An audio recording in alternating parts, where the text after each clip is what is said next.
Hi, this is Stan. Welcome back to the Crow's Nest Railroad. Well, we're in the shop. We're working on our 24-volt locomotive build. It's for a 5-inch narrow gauge railroad, so let's get busy.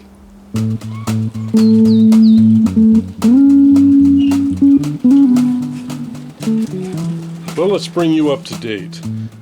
We got the deck. Most of the holes that we need are drilled out.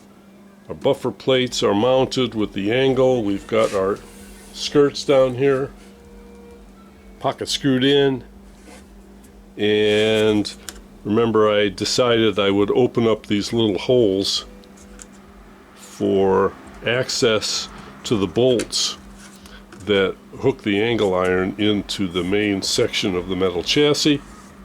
And all the little giblets arrived from Amazon. I'm going to use these little covers, so I'll be able to pop these off and get at the screws, the bolts rather, that hold that angle on there. So all of the structural stuff I can get at without ripping the whole locomotive apart.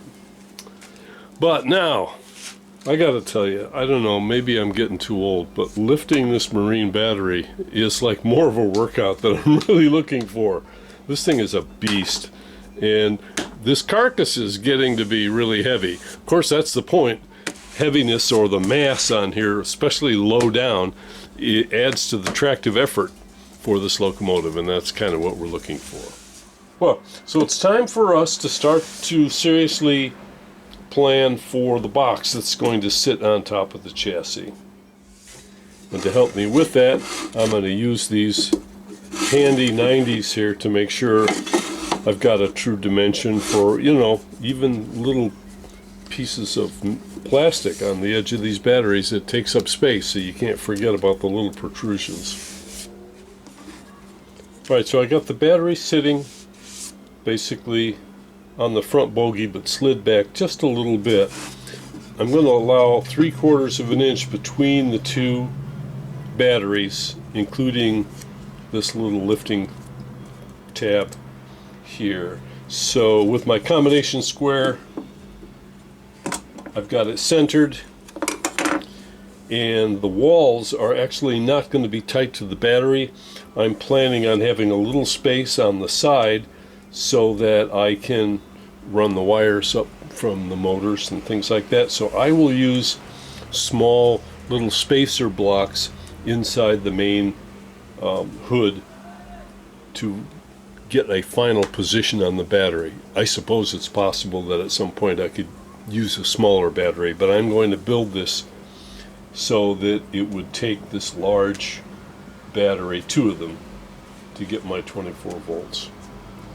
So about 3/4 of an inch in between, so they're almost centered on the bogie pivot point, but not quite. They're crunched in just a little bit. So let me draw some lines on the base here. And just to clear the terminals, an absolute minimum height for a lid on this box would be 9 and we'll say 3/8, or like 9.5, but we got to go a little bit taller than that.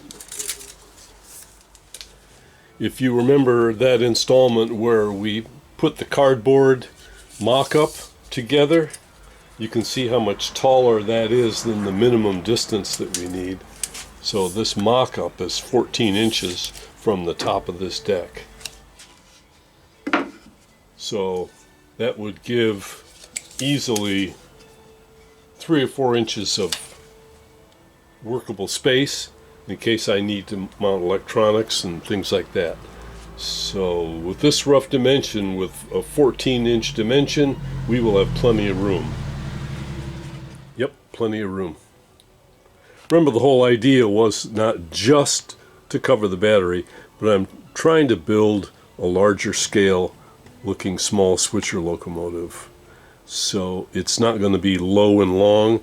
If this were going to be scaled for a real switcher, it would be a little lower and longer, but this is going to be kind of short and fat and big. That's what I'm looking for. Something big that I can sit behind and operate. Alright, well, I don't have many chances to get this wrong or I'm buying a whole bunch more plywood and I don't want to do that. So I've got our 2 battery boxes drawn out. I'm thinking out loud here. And there's a little tab on each battery. So I'm allowing some space in the center for about 3/4 of an inch of space between the 2 batteries. And there's about an inch or so of space between each battery and the end of the box.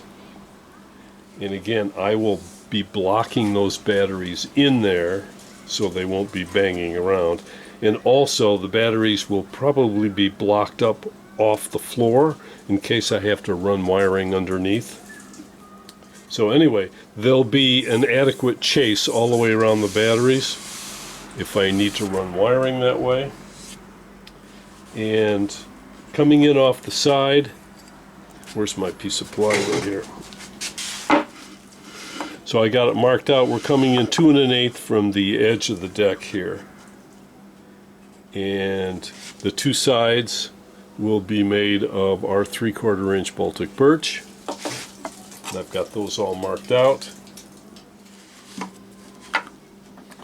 Alright, well, it looks like I'm going to use every inch of this 3/4 inch plywood that I bought. So, we're going to run these 2 sides all the way to the back, but not all the way to the front. I'm going to box the front in. I'm not going to do plywood on the front.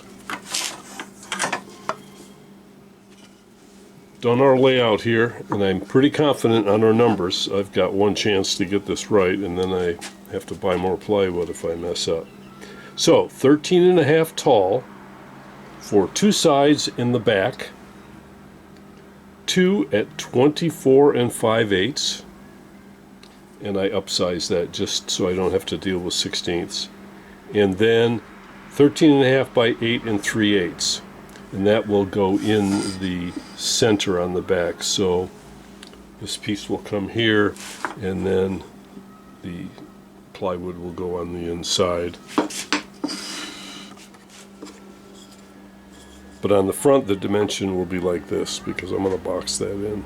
But we'll talk about that later. So for right now, I need these 3 pieces, all 13.5 tall.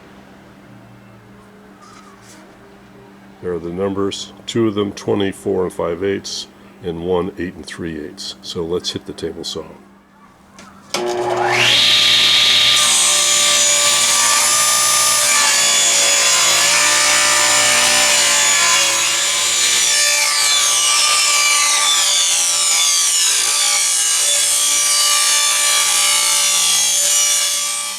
And for the final cut on the 2 big panels, I'm going to use my sled, and it has the stop block on the end, so I get the same exact length.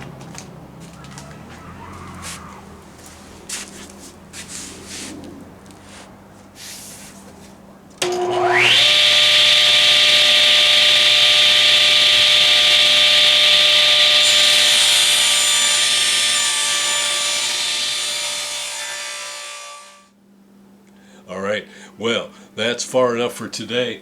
Thank you so much for sticking with me for the whole episode here, and I hope you'll join me for the whole series on this 24-volt 5-inch narrow gauge locomotive. And I want a big husky look to it, and that's kind of what we're getting.